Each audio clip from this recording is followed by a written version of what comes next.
Hello friends, happy Dussehra. बोलिए सियावर रामचंद्र की जय। आप सभी को दशहरा की बहुत बहुत बधाइयाँ। मैंने आज एक वीडियो शेयर किया था कब और कैसे मनाना है। मुझे लगातार फोन आ रहे हैं और मैसेजेस आ रहे हैं कि दशहरा में हम क्या टोटके कर सकते हैं, धन प्राप्ति के क्या उपाय होते हैं। कृपा करके प्लीज शेयर कीजिए। तो चलिए, मैं आप सबके लिए ये वीडियो रिकॉर्ड करके शेयर कर रही हूँ बहुत जल्दी, विद इन 10 मिनट्स। देखिए, दशहरा को सर्व सिद्ध मुहूर्त के रूप में जाना जाता है क्योंकि इस दिन माँ दुर्गा पृथ्वी से अपने लोक के लिए प्रस्थान करती हैं और इसी दिन भगवान श्री राम जी ने रावण का वध भी किया था। इतना ही नहीं, नवरात्रि के दिन कुबेर ने स्वर्ण की वर्षा करके धरती वासियों को धन धान्य से खुशहाल बना दिया था। इसलिए दशहरे के दिन पूरे साल को खुशहाल और धन धान्य से परिपूर्ण बनाने के लिए कुछ आसान से उपाय लोग सदियों से करते आए हैं। इस दशहरे में आप भी इन उपायों को आजमा कर अपनी जिंदगी को खुशहाल बना सकते हैं। तो चलिए, आज मैं आपसे शेयर करने वाली हूँ क्या क्या उपाय आप कर सकते हैं जिससे आपको सुखों की प्राप्ति हो और आपको सभी क्षेत्रों में सफलता प्राप्त हो। देखिए, विजय प्रथम मैं बताती हूँ आपको।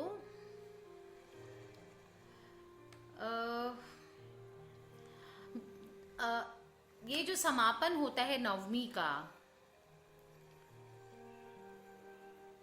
तो इस दिन रावण मेघनाद और कुंभकर्ण का पुतला बना के सबसे प्रथम तो उनको जलाते हैं। ये तो मैंने आपको लास्ट वीडियो में बता ही दिया।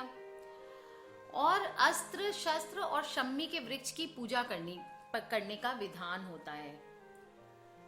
ठीक है, तो देखिए, सबसे पहला उपाय हमको ये करना है, विजयदशमी वाले दिन छोटी छोटी पर्चियों पे राम नाम लिख के उन्हें आटे की अलग अलग और छोटी छोटी लोई में बांध दें।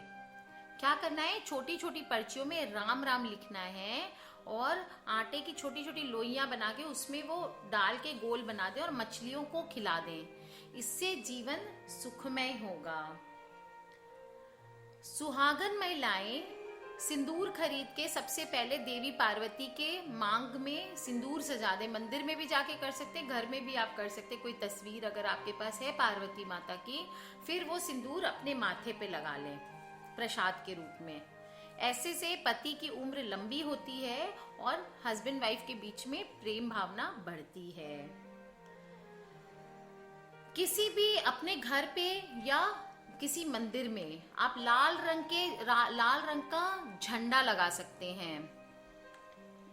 जी हाँ, लाल रंग का झंडा लगा सकते हैं। उससे कहते हैं जीवन में सफलता प्राप्त होती है।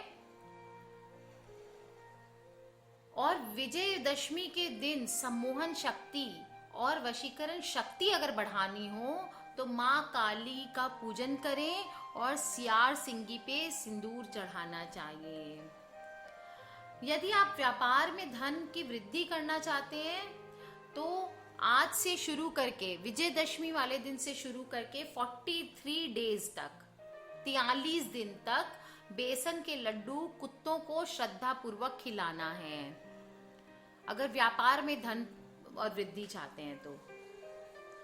और विजयदशमी वाले दिन से शरद पूर्णिमा तक यदि चंद्रमा की किरणों में प्रतिदिन रात्रि में 15 से 20 मिनट तक बिना पलके झपकाए देखेंगे तो आपकी आंखों की रोशनी तेज हो जाती है, क्योंकि इस समय माना जाता है कि चंद्रमा की रोशनी में अमृत का वहन होता है। ठीक है, नेक्स्ट उपाय है विजयदशमी के दिन नाग केसर। नाग केसर होता है, देखिए, काली मिर्च के समान गोल होता है और गेरुआ रंग का, ऑरेंज कलर का यह गोल फूल घुंडी नुमा होता है। इसके दाने में भी डंडी लगी होती है। इसके फूल गुच्छों में फूलते हैं और पकने पे ये गेरुआ कलर का हो जाता है। इसको नाग केसर के फूल बोलते हैं। उसको लाके अपने घर पे लगाएं और इस पौधे की देखभाल करें। ये शिव जी को बहुत प्रिय होता है और ऐसा करने से आपके जीवन में उन्नति की प्राप्ति होगी। अगर आपके घर पे विपदाएं आ रही है तो आप इस दिन विजयदशमी के दिन गुप्त दान करें, किसी को पता ना चले। विजयदशमी के दिन 1.25 किलो जलेबी और 5 अलग अलग टाइप की मिठाई भी भैरव बाबा के मंदिर में जाके चढ़ाएं, धूप दीप नैवेद्य के साथ उनसे प्रार्थना करें तो सभी क्षेत्रों में सफलता जरूर मिलती है। और शास्त्र अनुसार विजयदशमी के दिन नीलकंठ पक्षी के अगर आप दर्शन कर पाएं तो बहुत विशेष लाभकारी माना जाता है। देखिए दोस्तों, नवरात्र में सबसे ज्यादा इम्पोर्टेंट विजयदशमी के दिन शम्मी की पूजा करने को माना गया है। इससे घर में सुख समृद्धि का स्थायी वास होता है और शम्मी का पौधा जीवन में टोने टोटके के दुष्प्रभाव और नकारात्मक प्रभाव को भी दूर करता है। इस दिन संध्या के समय शम्मी के वृक्ष के नीचे दीपक जलाएं, उससे युद्ध और मुकदमों में भी विजय मिल जाती है आपको। अगर आपके घर पे मुकदमे लगे हुए हैं, आप परेशान हैं उससे, तो उसमें भी आपको वो भी दूर हो जाएगा, शत्रु भय समाप्त होगा आपको। जो अगर आपको बाहर से लोग आप पे अटैक कर रहे हैं लगातार, आपको समझ में नहीं आ रहा है, तो वो भी आपका नाश हो जाएगा, वो भय, शत्रु भय, और अच्छी हेल्थ और धन की प्राप्ति होती है। देखिए, शमी वृक्ष को तेजस्विता एवं दृढ़ता का प्रतीक माना गया है, ठीक है, जिसमें अग्नि तत्व की प्रचुरता होती है, फायर होता है इसमें। इसी कारण यज्ञ में अग्नि प्रकट करने हेतु शमी की लकड़ी के उपकरण बनाए जाते हैं, ठीक है। उस दिन देखिए दोपहर को कर सके तो बहुत अच्छी बात है, नहीं तो शाम के समय आप एक ईशान कोण में शुद्ध भूमि पे चंदन ले लें, कुमकुम ले लें, पुष्प ले लें, और कमल, अगर कमल का फूल है, अष्टदल कमल, तो ले लें, नहीं है तो जमीन पे एक कमल का निर्माल कर लें आप, और उस पे अपराजित देवी जया और विजया देवी का स्मरण करके उस पे पूजन करें। उसके बाद शमी वृक्ष का पूजन करें। सभी सामग्री चढ़ा के शमी के वृक्ष को उसके जड़ों में मिट्टी में अर्पित कर दें। फिर थोड़ी सी मिट्टी वृक्ष के पास से लेके किसी पवित्र स्थान पे रख दें, और इस दिन शमी के कटे हुए पत्ते और डालियों की पूजा नहीं करनी चाहिए। रात में देवी माँ के मंदिर में जाके दीप जला लें और पूरे घर में रोशनी कर लें। देखिए, ऐसा माना जाता है कि लंका पे विजय पाने के लिए राम भगवान ने भी शमी गाछ का पूजन किया था, और नवरात्र में भी माँ दुर्गा की पूजा भी शमी वृक्ष के पत्तों से करने का शास्त्रों में विधान आया है। बहुत प्राचीन परंपरा थी हमारी, तब से चली आ रही है। ऐसी मान्यता मानी जाती है कि दशहरे के दिन की मर्यादा पुरुषोत्तम भगवान श्री राम ने लंका पर आक्रमण करने के पूर्व शमी वृक्ष के सामने शीश नवाकर अपनी विजय हेतु प्रार्थना की थी। महाभारत में भी ऐसा माना जाता है कि पांडवों ने देश निकाला के अंतिम वर्ष में अपने हथियार शमी के वृक्ष में ही छिपाए थे। संभवतः इन्हीं दो कारणों से शमी पूजन की परंपरा प्रारंभ हुई है।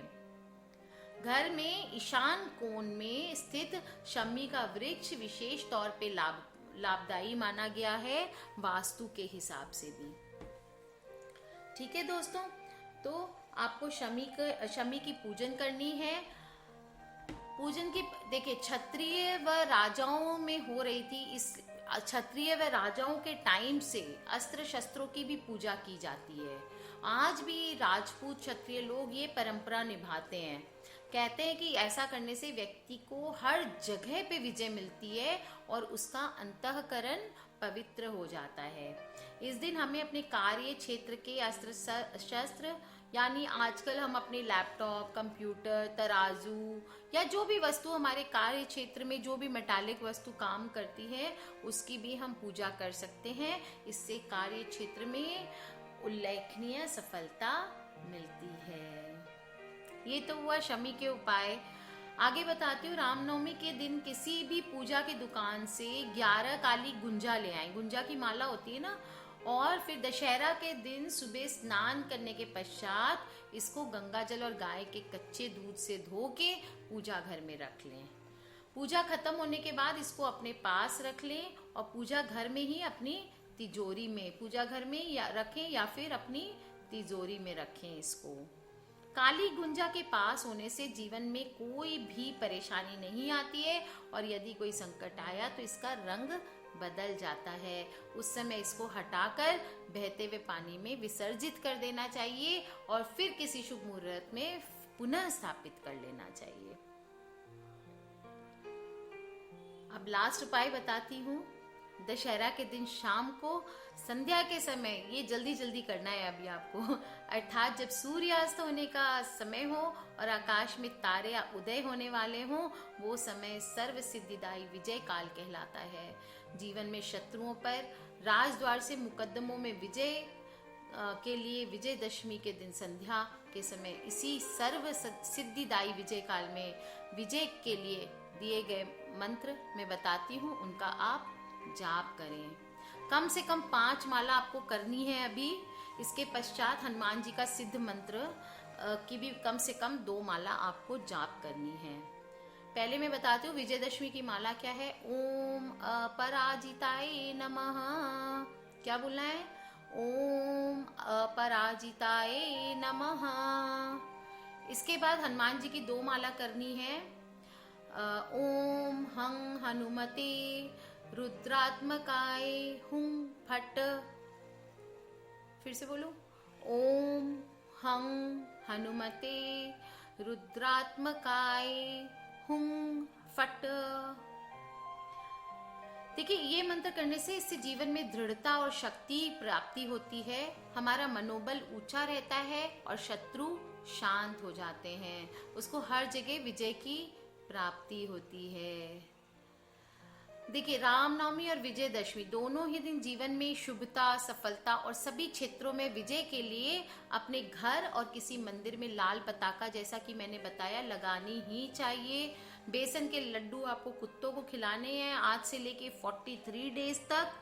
अगर हो सके तो शरद पूर्णिमा तक चंद्रमा की किरणों को अपने नेत्रों से देखना है और नाग केसर का फूल भगवान शिव जी को चढ़ाना है।